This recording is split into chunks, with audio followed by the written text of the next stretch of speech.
Casas de farinha, cultura, sustentabilidade e desafios atuais. A farinha é extraída por meio da mandioca, produto central para a alimentação e cultura das populações indígenas e das culturas populares brasileiras. Esta raiz, rica em carboidratos, alimentou comunidades indígenas como os tupinambás, os guaranis e os yanomamis. Além da produção da farinha da mandioca, em uma casa de farinha podemos produzir tapioca, beiju, farinha de puba, dentre outros produtos.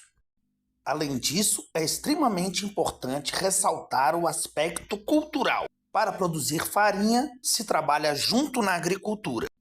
A caça, a pesca e a mariscagem são importantes para que tenhamos acompanhamentos para comer a farinha. Sem farinha, não há pirão.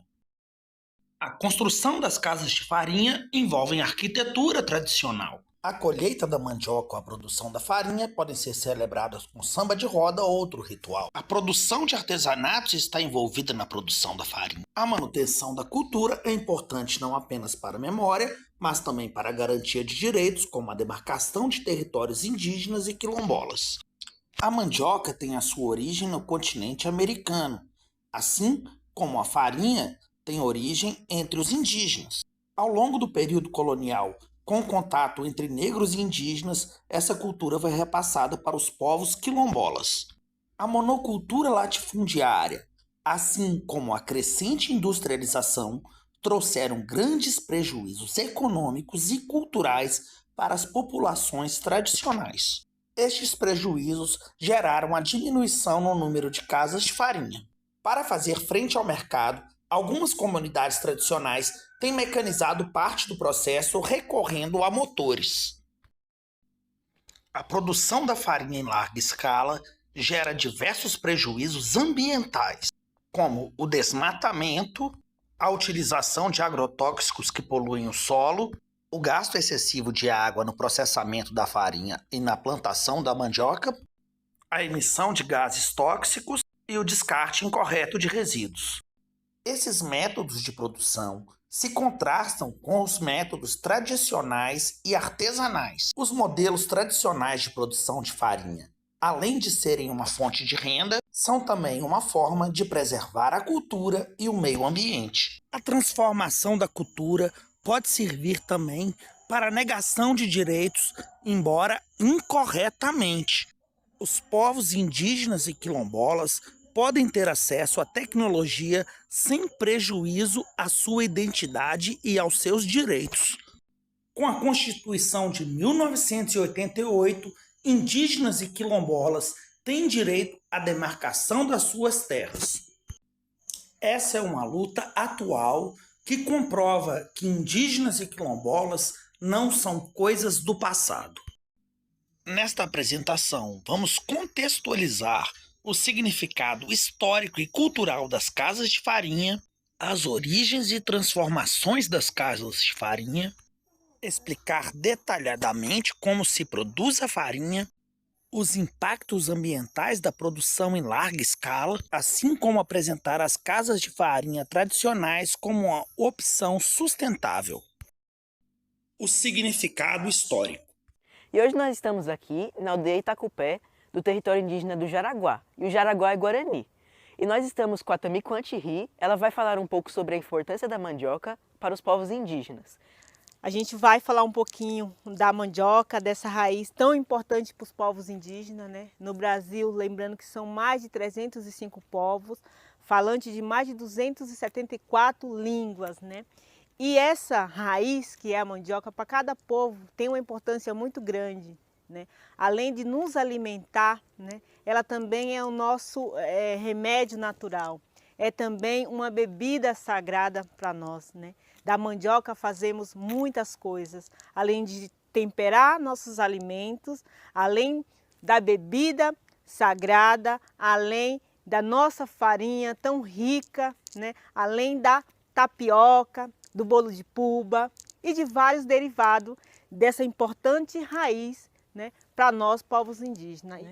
Vamos mostrar nesse local como mantemos essa cultura e essa memória viva, né? Ancestralidade viva e forte, que é o nosso alimento, né? Alimento sem um agrotóxico, alimento sem veneno, que é vida, que é a nossa medicina.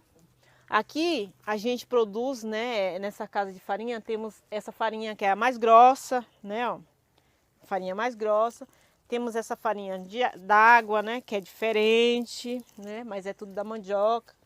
Temos também essa aqui, né, que é o polvilho de fazer tapioca, fazer alguns biscoitos de polvilho. Essa é a farinha mais fina, né, mexia e dá para os nossos visitantes tomar, né, sempre era assim, né. E que além da casa de farinha, ela é uma casa de cura, né? É uma casa de conversa, onde a gente conversa muito quando nossa comunidade está fazendo farinha. Um dia de produção de farinha é muitas pessoas em uma comunidade que faz farinha e é muito bom estar, né, compartilhando com vocês, né, conhecimentos, né, e saberes que é passado de geração para geração. Origens e transformações nas casas de farinha. Herança dos indígenas, que dela conheciam todos os segredos do cultivo e da fabricação da farinha, a mandioca foi imprescindível à colonização do Brasil no século XVI. Bandeirantes e colonos dela se valeram num período em que era de todo inviável transportar mantimentos da Europa para as novas terras da América. Permanece hoje como alimento básico da dieta do nordestino, que planta, colhe a mandioca e fabrica a farinha, com métodos substancialmente idênticos aos já então empregados. Com a chegada da industrialização, as casas de farinha passaram por novas transformações, aderindo à utilização de motores. Se por um lado os motores aumentam a produção, podendo também aumentar os lucros, eles geram descaracterização e prejuízo cultural e podem igualmente gerar prejuízos financeiros, uma vez que os pequenos produtores têm dificuldades de competir com a grande indústria. Como se faz farinha? Vamos aprender como se faz essa farinha mais grossa aqui, ó. Daqui tem um processo, né? Então aqui a gente vai descascar, eu vou descascar, vou ralar e depois vou pôr no tipiti, que é o espremedor de farinha indígena. Então, como que a gente descasca, né? E aí, a gente vai descascando a mandioca. Então, descascamos toda essa mandioca e colocamos em uma vasilha com água, né? Para lavar. Mas como eu vou mostrar para vocês, eu vou lavar um pouquinho aqui com essa água que já está preparada. Então eu lavo um pouquinho para ela ficar branquinha de novo. E a gente tinha ralado um pouco o Vitor, né? Aqui está, e eu vou ralar um pouquinho para que o pessoal possa ver o processo. Ralando vai cair essa massa, né? Que essa massa vai ficar assim, ó. Vamos colocar aqui, né? Nesse instrumento que é onde a gente espreme a mandioca, né? Então, coloca assim e vamos colocando aqui dentro, pessoal.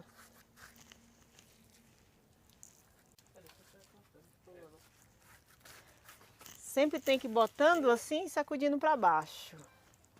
Depois que a gente ralou e colocou aqui, e vai escorrer esse líquido aqui, né?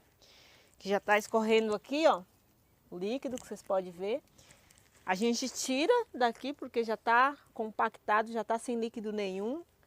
Pega e uma esteira, colocamos, espalhamos, ou em uma panela, em uma vasilha, um recipiente, né?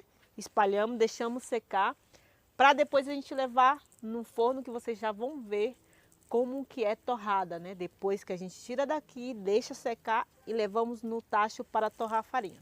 Bom, aqui está, né? A gente já tirou lá a goma que estava pendurada, tirando o líquido. Agora vamos desmanchar, né, essas bolinhas e colocar no sol, né? A gente desmancha, coloca no sol e depois a gente traz novamente, né? Depois que tá seco, peneira, e aí a gente vai começar, né, a torrar a nossa farinha, né? Que é colocando num tacho e aí na fornalha. E esse é o processo, né, da qual a gente faz a farinha, né, uma farinha artesanal, uma farinha orgânica.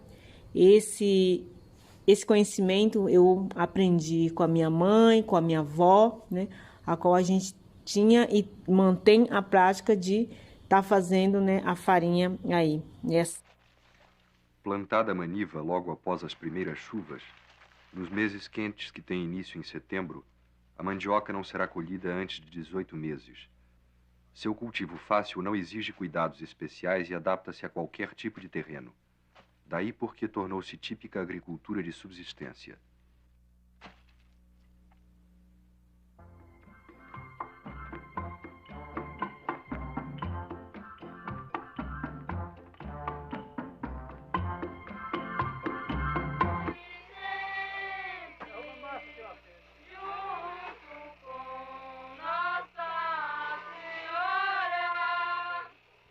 Raspada a mandioca, ao pôr o reio na roda, os puxadores dão início à ceva.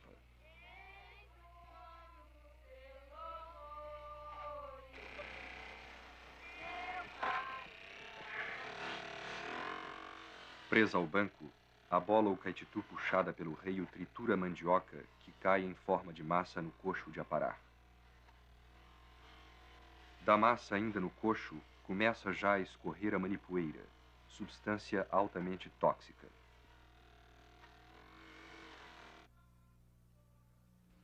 Retirar a manipoeira da massa será a etapa básica no processo de fabricação da farinha e da goma.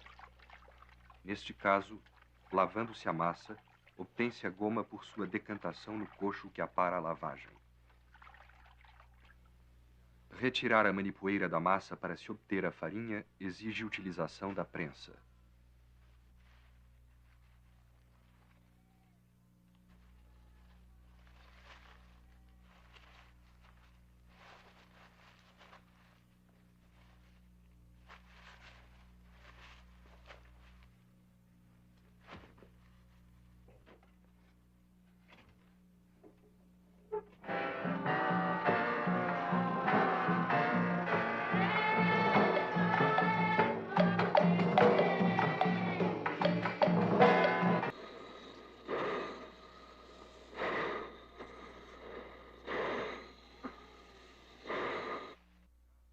Já aceso o forno e eliminada a manipoeira da massa, esta é levada ao coxo de peneirar.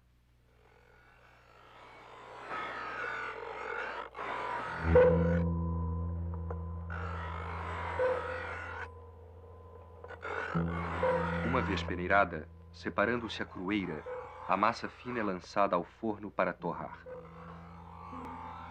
Neste ponto, encerra-se o processo de aproveitamento da mandioca nas casas de farinha do Nordeste. Dela se aproveita a casca e a crueira como ração para animais e fabrica-se a goma e a farinha. A manipoeira, que é ácido cianídrico, perde-se na falta de qualquer aproveitamento. Vejamos agora um exemplo de casa de farinha mecanizada. Esta primeira máquina é um descascador de mandioca. Ela é capaz de descascar entre 5 e 6 toneladas de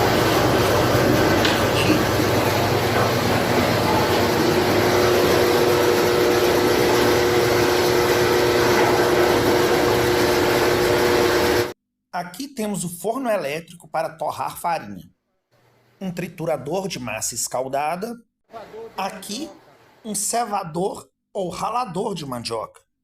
Aqui temos um cevador de massa de mandioca. E por fim, a prensa. Vejamos agora a produção industrial em larga escala. Grandes toneladas de mandioca são transportadas em caminhões e levadas até a indústria. Primeiramente, a mandioca vai ser descascada.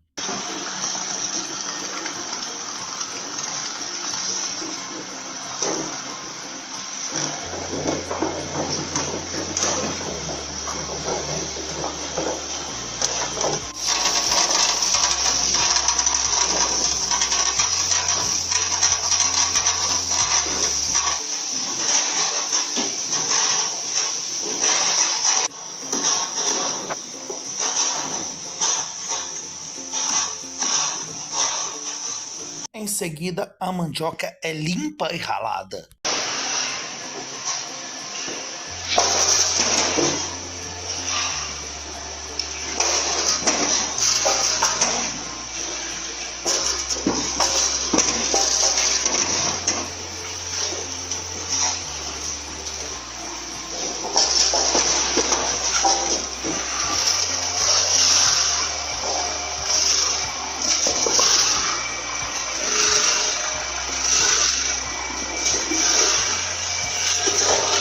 Em seguida, ela é prensada.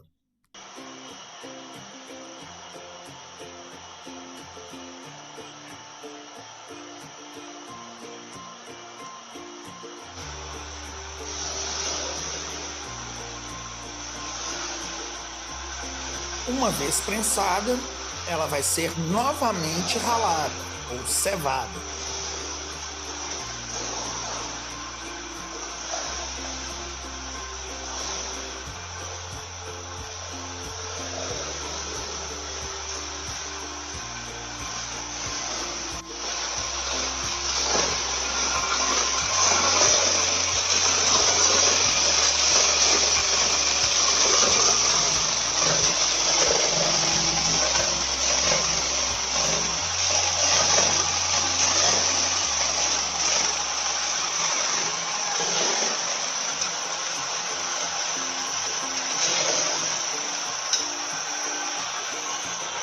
Aqui a farinha é seca.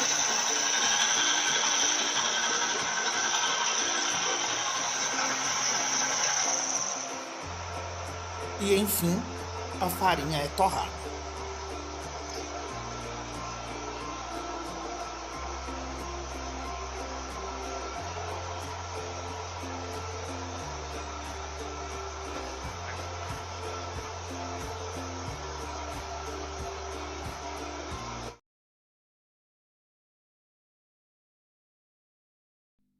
Esse é Alan Pasquini, latifundiário da área da mandioca.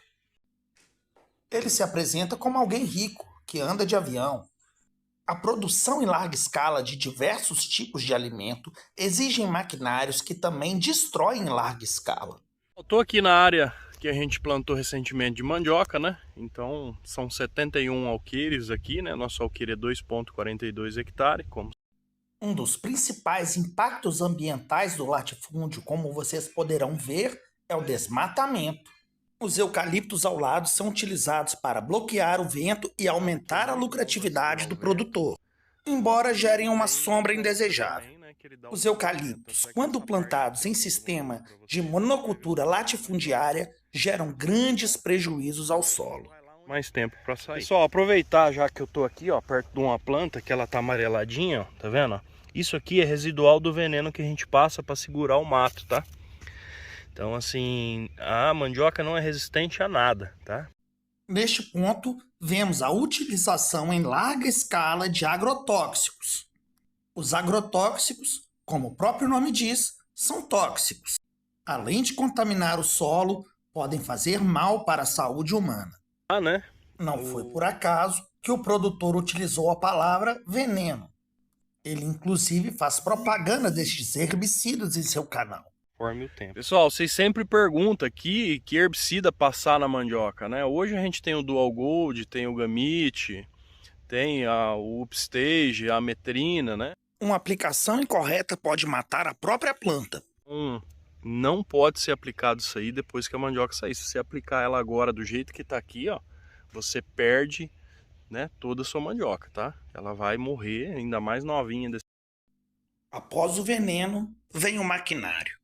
Depois, né, que a mandioca crescer, o manejo dela é carpa, tá? Chapeação, né? Chapeação é aquele aradinho, né, que a gente puxa atrás do trator, com até 5 hastes, tem alguns, né? Mas o normal é 3, tá? E antigamente a gente plantava muito mais do que isso daqui, tá, pessoal? A gente já chegou a plantar 600 a 700 alqueires, tá? De mandioca, tá? Na hora que ela completar o ciclo de 1 ano, você poda e passa veneno na área inteira, tá? Vocês viram lá que eu já fiz um vídeo, tem aqui no canal, vocês podem voltar para trás, da poda e a aplicação do herbicida. Inclusive com uma área grande dessa daqui, se você for podando ela, você tem que ir fazendo, né, o herbicida conforme vai podando. Você não pode esperar podar ela inteira, né, porque leva tempo fazer isso, para depois vir aplicar, porque a outra, né, a primeira que você podou já vai estar brotando. Então, assim, a hora que você chegar para terminar lá no final, dos 71 alqueires, a parte de trás tem que estar, né, totalmente acompanhada, continuamente, conforme for feito a poda. O produtor fala da sua opinião sobre métodos alternativos de produção. Eu não acredito em nada foliar, tá, pessoal? Mas tem pessoal que acredita. Então, assim, eu preferiria aplicar um Arla aqui em cima, só um nitrogênio mesmo, que é barato, né, e dá resultado, né? Quem trabalha no agronegócio raramente produz apenas um produto. Tá?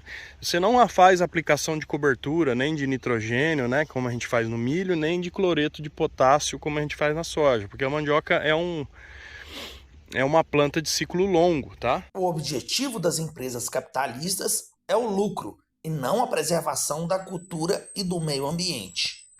E acaba que ela cai a renda, então vai cair o valor. Se você tiver a intenção de arrancar ela com mais 2, 3 meses aí, você faz essa aplicação também na poda. Então você faz o herbicida, faz uma aplicação de cobertura, né, de cloreto de potássio aí, jogando uns 200 a 300 quilos por alqueire. Se você quiser pode jogar mais, né, mas tem que ver a questão de custo também e viabilidade. Tirando isso que eu já passei para vocês, pessoal, às vezes, né, não se usa muito, mas eu aconselho que vocês apliquem um fungicida antes do fechamento de linha aqui dela, tá? Além dos impactos ao solo que provocam a plantação da mandioca, existem também os impactos da produção da farinha. A emissão de gases poluentes e os ruídos dos motores, a dificuldade no descarte de grandes quantidades de mandioca, a dificuldade dos pequenos produtores no mercado, a produção em larga escala da farinha também exige a utilização de caminhões para transporte que emitem gases tóxicos. Hoje, a empresa processa 2.100 toneladas de mandioca por dia. A gente tem 30 itens e estamos fazendo mais futuros lançamentos ainda dentro desse ano. A gente tem hoje caminhões de mandioca na faixa de quase 100 caminhões, né? São caminhões truques que vêm carregados da roça. Aqui acontece a primeira separação. O caminhão chega e descarrega ali. Aqui é peneirada a carga. A mandioca sobe pela esteira e a terra sai por ali. Pelas esteiras, as mandiocas chegam à cancha de armazenamento e dali entram na fábrica, onde os primeiros processos são lavagem e descascamento. Um dos impactos ambientais da produção da farinha em larga escala é o grande gasto de água. Lavar a mandioca vai ser usada para irrigar o pasto, já que a empresa também possui gado para corte. Apesar do reaproveitamento da água, vemos que a empresa também possui gado para corte, o que implica no desmatamento. Entre grandes e pequenos produtores, é possível observar uma diferença racial. Digamos que num pasto que eu consigo criar 100 cabeças de gado, a gente consegue criar 180 a 200, combinando a água e a massa de mandioca. Neste contexto de desigualdade social, muitos trabalhadores negros trabalham para empresários brancos. No sistema capitalista, o trabalhador recebe menos do que aquilo que ele produz. Todos os dias saem daqui 5.000 caixas dessas, mas a capacidade total é de 11.000 caixas.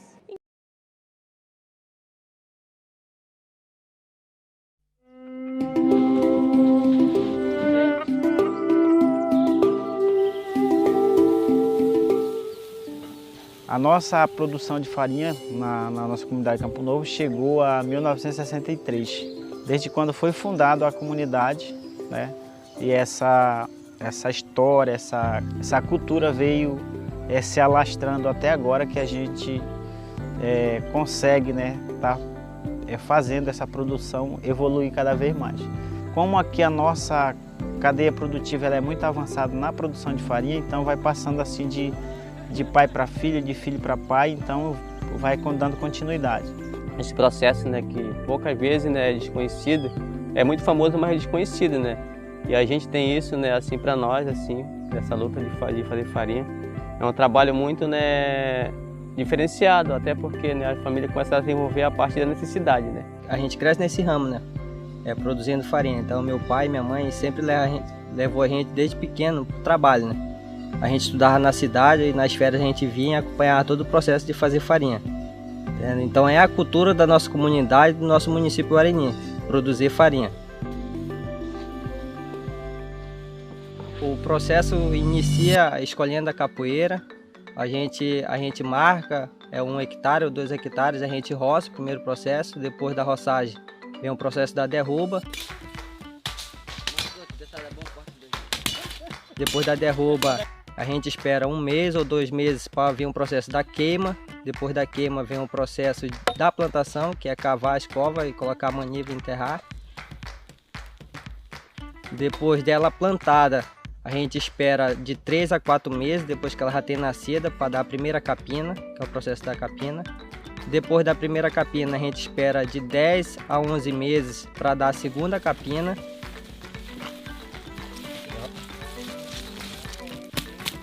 Aí quando ela está com 1 ano, aí inicia o processo de arrancação.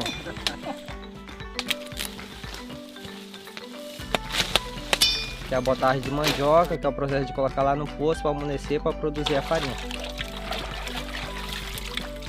Depois do processo de arrancação que a gente coloca no poço, a gente espera de 3 a 4 dias de molho, aí vem um processo de descascação. A gente descasca, aí vem um processo de amassar ou passar no motor, na tarisca. Aí a gente coloca no tipiti para espremer, que é para secar, para sair a água. Colocando o tipiti vai pro pau, né, que ela seca e passa aí 10 minutos para secar, né. Aí tira do pau, do tipiti, leva para gamela já para peneira. Depois de peneirar, vai para enrolador. Depois do enrolador, ela vai diretamente já pro forno. No forno ela vai passar no torno de 1 hora, né, para sair a farinha, essa ovinha do arinho, né, que chama.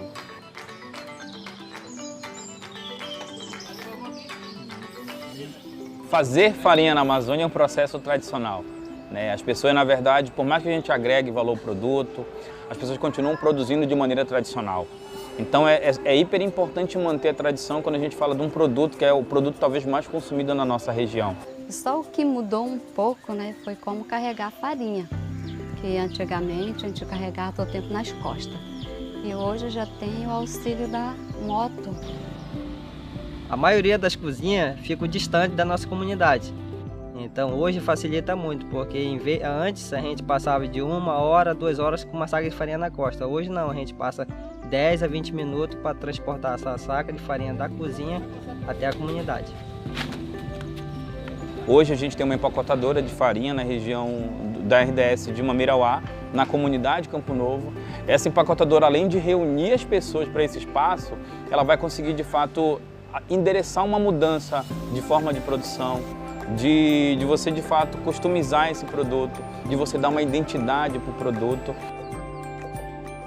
A gente tem um preço justo do nosso produto para a gente garantir uma qualidade de vida das nossas famílias, dos nossos filhos, né? E com isso agregar valor no mercado, que ainda hoje a nossa produção ela não tem um preço justo, mas a gente com o projeto que nós temos hoje, eu acredito que a gente vai alcançar, né, a cadeia produtiva nossa ser valorizada. Eu acho que se as pessoas comprassem direto do produtor, ela se tornaria um produto mais valioso. E a ideia disso é agregar cada vez mais, não só valor nessa cadeia, mas se tornar um produto de destaque. Se a gente vende na Amazônia farinha pela farinha, ela não tem valor.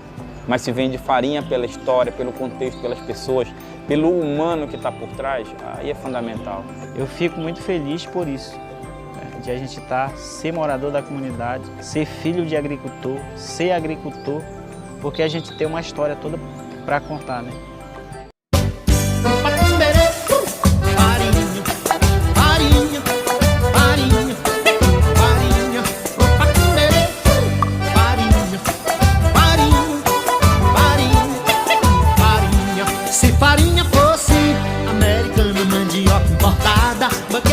bacana era farinhada. Se farinha fosse americana, mandioca importada, banquete de bacana era farinhada. Andam falando que nós é caipira, que nossa onda é montar a cavalo, que nossa calça é amarrada com imbira, que nossa valsa é brigar de galo. Andam falando que nós é botina, mas nós não gosta de tramóia. Nós gosta das meninas, nós é jeca, nós é joia.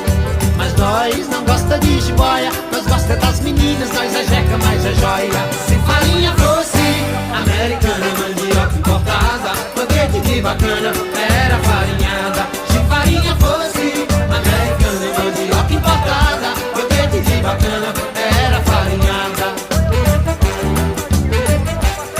Andam falando que nós é caipira, que nós tem cara de milho de pipoca, que nosso rock é dança catira, que nossa flauta é feita de taboca.